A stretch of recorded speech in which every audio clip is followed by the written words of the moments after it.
Do we have too much government? We need to put people ahead of corporate profits. This system is so lopsided. This threat is a real threat to democracy. And I think that's really important. That's something we haven't been doing in this country for a long time. Where do you start? What do you do? How do you do it? Access to Democracy is sponsored by Thomson Reuters, providing legal professionals with the intelligence, technology, and human expertise they need to find trusted answers. Products include Westlaw, Practical Law, and Firm Central legal practice management software for small law firms. Thomson Reuters, the answer company. Online at thomsonreuters.com. Access to Democracy is made possible in part by a donation from Firefly Credit Union. Firefly is the new name of U.S. Federal Credit Union, which has proudly served the financial needs of the Greater Twin Cities community since 1925. At Firefly, we guide our members forward and give them the power to chase dreams by delivering the financial solutions they need to get ahead.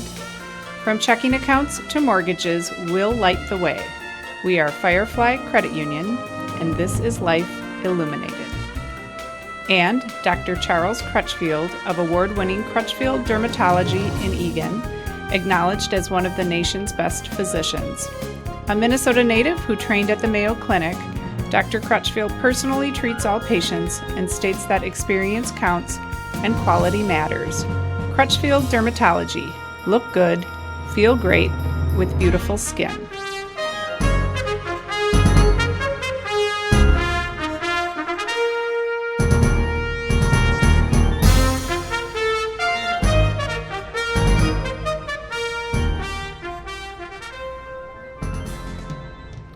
Welcome to Access to Democracy. My name is David Schultz, professor at Hamline University, and I am filling in some big footsteps today, Alan Miller. So he is the normal host, but I'm going to guest host today, and if I pass the audition, maybe they'll let me come back again.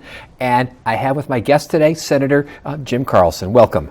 Thank you very much, Professor Schultz. This is a real honor for me. You've been a hero of mine for a long time, and in fact, I was saving this, that when you wrote that article about 2 years ago saying that we were going to lose the House, yes, that was something that I absolutely thought you were right on and predicted, and it happened exactly as you said.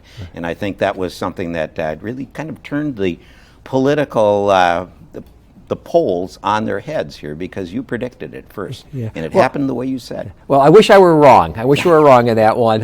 But nonetheless, maybe there's some things that the Democrats could learn from that piece. I hope so. Mm-hmm. Okay. Anyhow, we have a lot to talk about today. Yes. But I want to start with what I think is the most important question to start with here. And there are some people who argue that the single most burning issue of 2016 is defeating Donald Trump. Let's start with that. What do you think?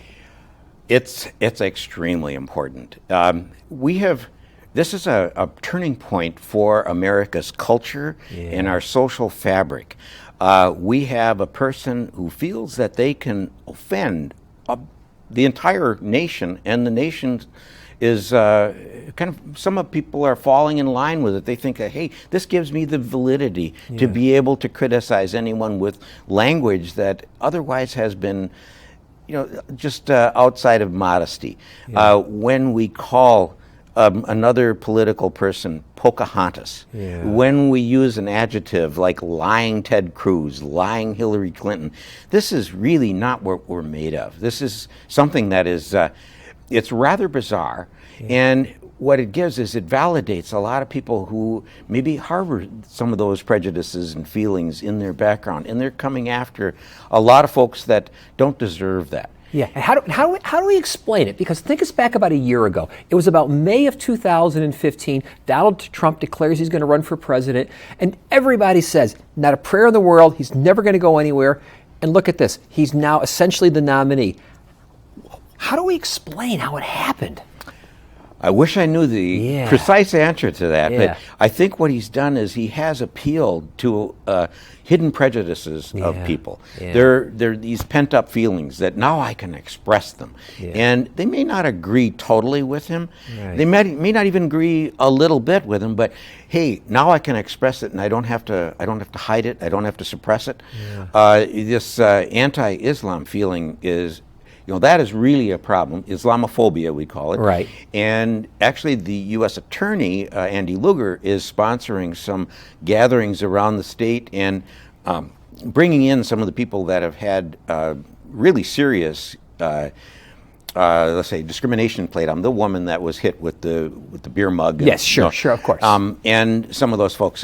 And also the Council of Churches, I have to really hand it to them that they're actually taking a further step.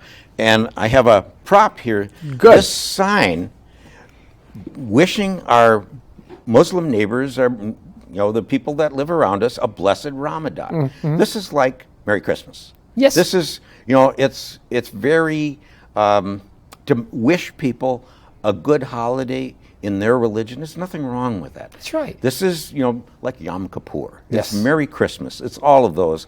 And you can get these through your church. Yes. Through your Christian church or through your temple. They have that in blessedramadan.org. And you can order these and have them delivered right to your church or maybe even to your home. Right. And think about it. If we have President Trump, we probably might not be able to display these signs. Exactly, yes. And think about a couple of things here. Last week, recently we buried Muhammad Ali, the greatest fighter, arguably of all time, who was Muslim. If he had traveled out of the country and come back when Donald Trump was president, he couldn't come back into this country. Couldn't come back in. Yes, That's right. That's right. Keith Ellison, who is one of our representatives, is Islam, would not be able to get back into the country if Donald Trump was elected president of the United States. If we take seriously what he's saying, and so it's a serious consequences. Yes, yeah. And it's partly ethnic, Yes. but it's also religious. Sure. So it's the kind of thing that our basic constitution recognized should not exist. Right. We should not have this. We need to separate the church from the state. We don't want to have religious tests for anything, Right. And especially for crossing our borders. Exactly. Okay, so Trump has already surprised the American public. He's gotten as far as he has. He's going to be the Republican nominee. The Democrats are coming off of, I wouldn't say anywhere near as ugly as a primary, but certainly a divisive one. And Hillary Clinton is essentially the nominee. I know there's some Bernie Sanders people out there who are going to say, well, there's still a chance. It's essentially over. Right. And so now the question is, what do the Democrats have to do to come together over the next several months to beat Donald Trump? I mean, what do they need to do, in your opinion? Well, the Democrats that's a broad description. And right now, Bernie Sanders is including himself in that description. Right. So he has come from being an independent to wanting to be part of the Democratic meaning the party, Sure. choice for the nominee.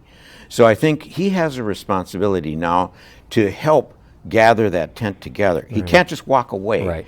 And I think it's also important for the Hillary supporters or the other, maybe even the people that don't support either, to make sure that people are welcome, their voices are welcome, even their objections are welcome. Right. I mean, I like that we have, in fact, I was very happy that Bernie got into the race because what it did is it allowed somebody to have the opposite opinion on a lot of things from the established Democratic opinion. Right. So to me, that's very important. And now what we need to do is make sure that people know that they're welcome in. Now, there's always those folks that have, and it's another type of drinking the Kool-Aid, that people have been affected by all of the negative opinion that's come out against Hillary. Some of that is investment by the far right. These memes that are on Facebook. Right. They have been created and they're being spread by people who are on the far right. And they're convincing people on the left that Hillary is a crook. Yes. That she has, this Benghazi is still in the news, and we've had so many hearings, and it's been put aside. I was going to say, I find it ludicrous that Secretary Clinton or any public official would purposely say, we're just going to surrender and lit our U.S. ambassador to be killed. Yes. I mean that's there with the second shooter on the grassy knoll, in 1963 in terms of an idea. Even that has more legitimacy. Exactly. You're right. Okay, so one of the challenges, there's clearly several challenges that the Democrats face in terms of coming together as a party. And I think the first thing, of course, is not to underestimate Donald Trump, because he's gotten very far. And the one thing that he knows how to do really well, he's a master of the media, a master of manipulating the media. But let's think about a couple of things that need to occur here. I think one of the things that we need to have happen is for Secretary Clinton, she has to start to be able to reach out also to getting people to come into support here. And one of the challenges is especially for young people. And we know young people have been enthusiastic for Sanders. What does she need to do? Or if you were giving advice to her, what would you tell her to be doing to try to be able to reach out to younger people? Probably the best thing she can do is reaching out to Bernie. Yeah. Because Bernie is the person that is going to have to ask young people, hey, we fought the good fight. I still need to fight. I still need to go back to the Senate and help. And what we need to do is we need to keep Donald Trump out of office. Right. And I'm going to help Hillary Clinton get my agenda to be part of her agenda. Yeah. I think that is absolutely incredibly important, because the young people are still going to be listening to Bernie. No matter what happens in the convention, they're going to still listen to Bernie. So Bernie has to help with this. And if he looks at that, at creating the Democratic agenda to be his agenda, I think that will help people to come across. Even if they still don't necessarily favor Hillary, they'll favor having Bernie as a senatorial leader, because he's going to go back to the Senate. That's right. With power like he's never had before. People forgot he won. He's won 1,800 delegates. I mean, how many was it? He's won like 20 states or something, or 22, whatever the number is. He's got a lot of power. I think the other thing that's important to talk about here. I know there's a lot of people. A lot of my students, for example, have what's the phrase? Bernie or bust. It's said either get Bernie or nobody else. But part of it is also thinking about the contrasting agendas. What does the world look like if Donald Trump, or what does this country look like if Donald Trump is elected versus what the Democrats are? And again, putting you in a position, and obviously you can't speak for Secretary Clinton, but what is part of the Democratic vision? What's the vision of the world that the Democrats have to offer that's different than Donald Trump? It's hopefully pointing us in the right direction. Now, I don't know, getting us to that end result is something that we can promise. And I don't like to promise things that I can't deliver. Of course. And so that's one of the reasons why I like what Secretary Clinton says, is she said we need to have, for instance, debt-free college. She doesn't promise free college. Right. And the way I explain it is I don't want to put Donald Trump's grandchildren through college free. So debt-free college has its own definition. Sure. And I think that's what we need to do, because a lot of people think that, that we could do this free college, which we may eventually be able to do, but there's a lot of things that need to get done first. Right. We need to stay out of police forcing the rest of the world. Right. We need to get out of this, the extraordinarily amount of our budget that's being spent on defense. Yes. And I don't know if you know, today, the Americans are over in some of the Crimea area, yes, building runways on their bases, because runways and taxiways and ramps, because they're so decrepit. And what NATO is thinking is we need to build up that area. There's a good friend of mine who lives in Egan here, who was telling me last night about the work that he's doing. He's an architect, and he's going over there, spending most of his time over there right now. Sure. So we need to make sure that this isn't done for America to occupy other countries, because that's, I think, has been our problem here. Sure. Sometimes we have not only been the police force, but we've also tried to insert ourselves into their governments so much. And there's good reason for some of this, because, for instance, what Americans don't know is that the Chinese are into Africa. Yes. Big time. That's right. When we buy something from China, those dollars are now being invested in Africa, in infrastructure. Yes. And so they are right now colonizing Africa. And that's a serious issue for us, and it's something that the people, we have isolationists that don't want to get involved in that. But then we have to look at it as a practical matter. If we continue to buy from the lowest cost supplier, that's China right now. Exactly. And those dollars go to China, and they are looking for places to put those dollars. Let's bring this closer to home. What impact do you think a Donald Trump candidacy will have in Minnesota? And let's bring it even closer. Bring it to Minnesota politics. Bring it to, let's say, to the congressional race here. Talk a little bit about his role there. Well, starting from both ends, we need to assume that Donald Trump is probably going to be the nominee. Right. At this point, I don't like to criticize him too much and give anyone the reason to upend that and stop Trump and suddenly insert someone else. Yeah. So we're going to assume that Donald Trump is the nominee. If he is the nominee, then the people down ticket are going to have to decide whether they're going to support him or put distance between themselves and him. Yeah. In our 2nd district here, we are very fortunate that we have a wonderful candidate who lives in Eagan, Angie Craig. Yes, right. And she has been working on this for quite some time. She's a very well-spoken, experienced corporate vice president that addresses the broader issues of concern very to Minnesota. well. Yes. Of concern to Minnesota. Okay, and, good. Yeah, and on the Republican side, we have 4. I think it's boiled down to 4 people: Diane Miller and Jason Lewis and John Howell and another person who has come in lately. Right. But Jason Lewis is the nominee. Right. And I think we can attach him to Donald Trump for the most part. Sure. Okay, good. Now let's shift gears a little bit more because we have a lot to cover today. Let's talk about the legislative session that just ended, and specifically, I want to talk about maybe the last 5 minutes of the legislative session. Sure. And let's talk a little bit about that. Now, again, we have to set it up that the last 5 minutes were what was done should have been done in the last 5 weeks. Right. People forget, by the way, I was going to point out here, I think what was in the House, the Republicans didn't even introduce their bonding bill to what was it like the Wednesday before the Wednesday, 5 days or 4 days before the session ended. You can't do a bonding bill when you get it 4 days in advance. Right. Yeah. And that was only a spreadsheet.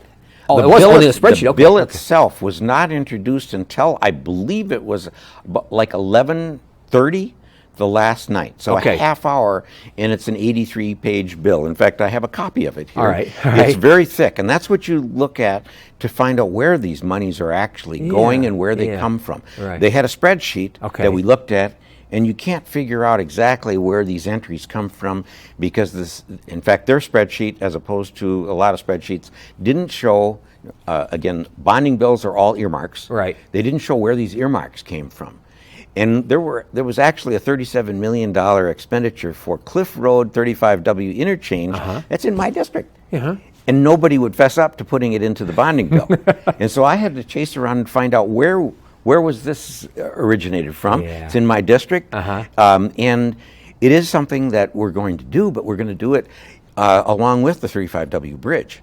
You can't do it separate from the bridge.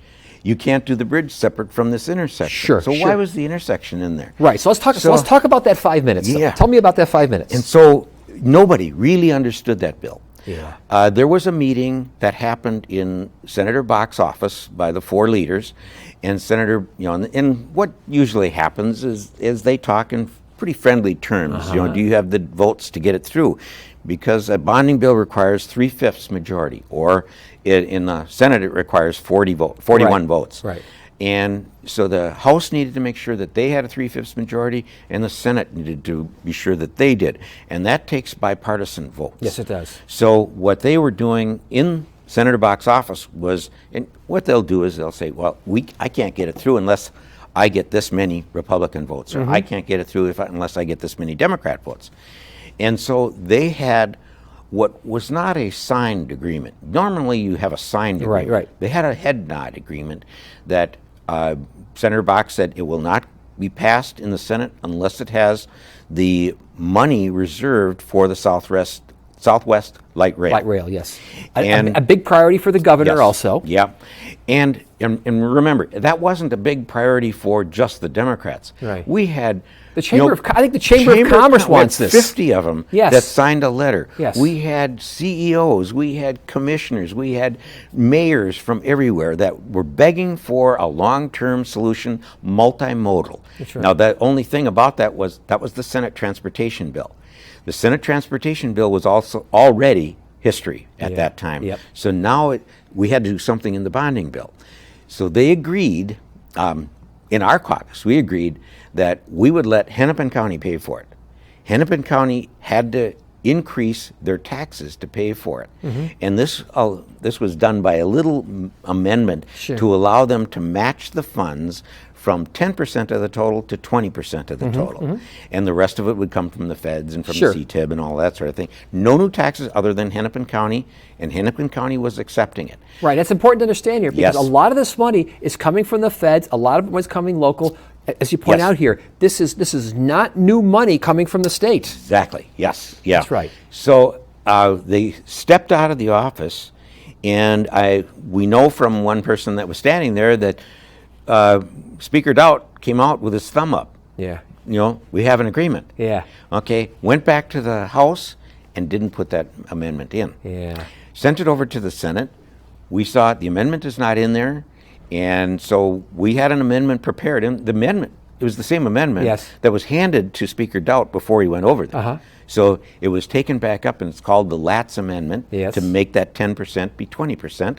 We considered the amendment, we passed it, and the bill passed in the Senate. So it passed with Republican votes now. Right. We sent it back over to the House. Almost immediately, the House adjourned sine die. That's right. Now, sine die means you can't come back into session. If you adjourn sine die the day before, you can't come back into session. You can adjourn and then come back into session if you're not sine die. That's right. This is a do not pass go, do not collect $200. Yes. That's right. And now the dispute is whether that bill was already on the Speaker's desk or not. Yeah. And according to the Senate, our investigation, it was in front of the Speaker, and it was actually handed to the Speaker. There's a bill that he took from his secretary and then set it back down and then adjourned sine die. We think that was our bill. Interesting. And it died right there. Yeah. And he was also warned ahead of time, don't do that. Yeah. Because what that does is it puts the governor in the driver's seat. Exactly. And none of the four leaders like that. They want to be in the driver's seat. They want to control. So what are the consequences? Because look, we ended the session with no bonding bill, no transportation bill. A lot of people might be saying, well, no big deal. No big deal. We're not spending any money, maybe that's good. What's the big deal about why we should have passed a bonding bill, why we need this transportation bill? Well, now, one of the things that we've had as policy for a long time is having transportation pay for transportation. Yes. Transportation is not the general fund. Right. We have separate funding for transportation. Every penny of gas tax goes into roads and bridges. Every penny of the cab fees, your license fees, goes into roads and bridges. Right. Other things can be divided up, like the sales tax on motor vehicle sales, the sales tax on leased motor vehicles. There's some divisions there. But what I always say is that the gas tax is the purest user fee we have in Minnesota. And it's dedicated. We know where it's going. We know. It's not going to get, pardon the pun here, it's not going to get siphoned off somewhere else. Exactly. Yes. No matter how much other people say that, we could use that for something else and you're using it for transit. No, that's not true. And that's why I favor the gas tax, because it is that user fee. If you don't drive your car, you don't pay a lot of gas tax. If you don't need a car, you don't pay any gas tax. All of those kinds of things. Whereas what the Republicans wanted to do this year was to take it out of the general fund. And when you take it out of the general fund, that competes with education, it competes with veteran services, the disabled, nursing homes, everything. It competes with all of that. Yeah, and we should look here. We've got both the bonding bill and the transportation. We have two different things here.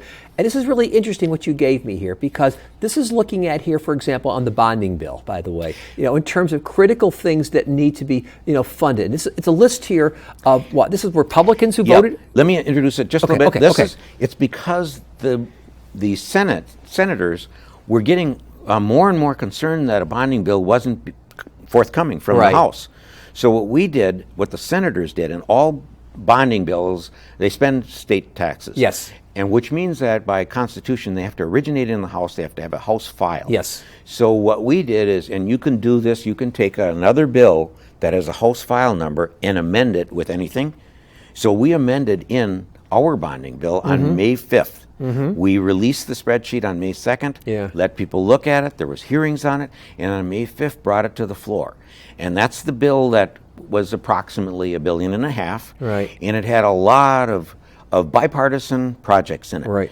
A lot of them were cleaning up rivers, cleaning up sewer systems, water systems, the St. Louis water system in southwest Minnesota. Things that, yeah, you can defer them, but they're going to be done. Right. And these are it's going to be more expensive when you do them later. Right, and these are quality of life issues too. Exactly.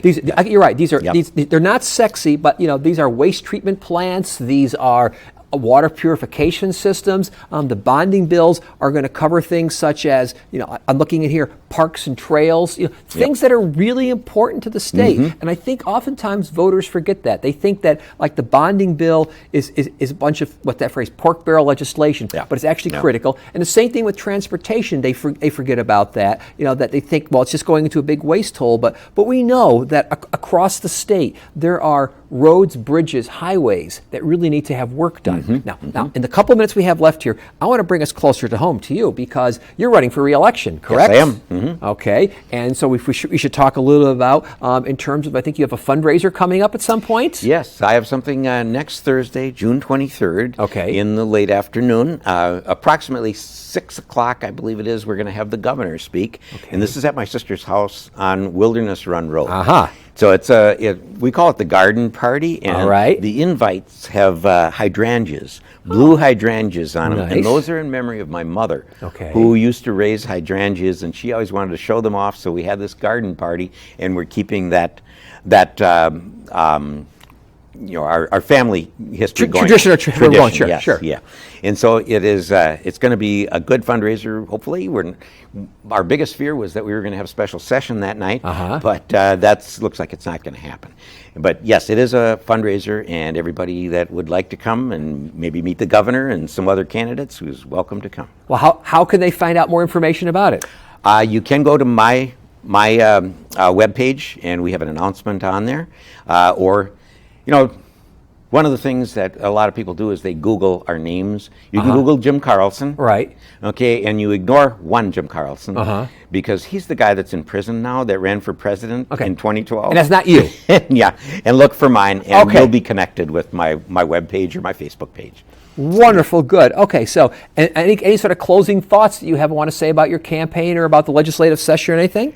Well, the campaign, I grew up right here in Egan. Yeah. My great-grandfather had some land here in Egan, and we developed it eventually. And one of the things my dad said when we were developing, and that was our family Right. business towards the end of my dad's life, is we are not going to drop the drawbridge in Egan. Right. Everybody is welcome. And so what I say to people is that when you come and see me, you're all immigrants. Yes. Welcome to Egan.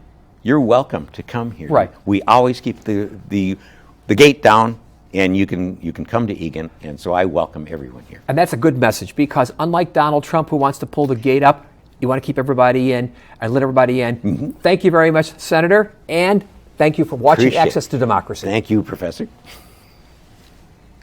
That was very good. Yeah, we might have missed it by about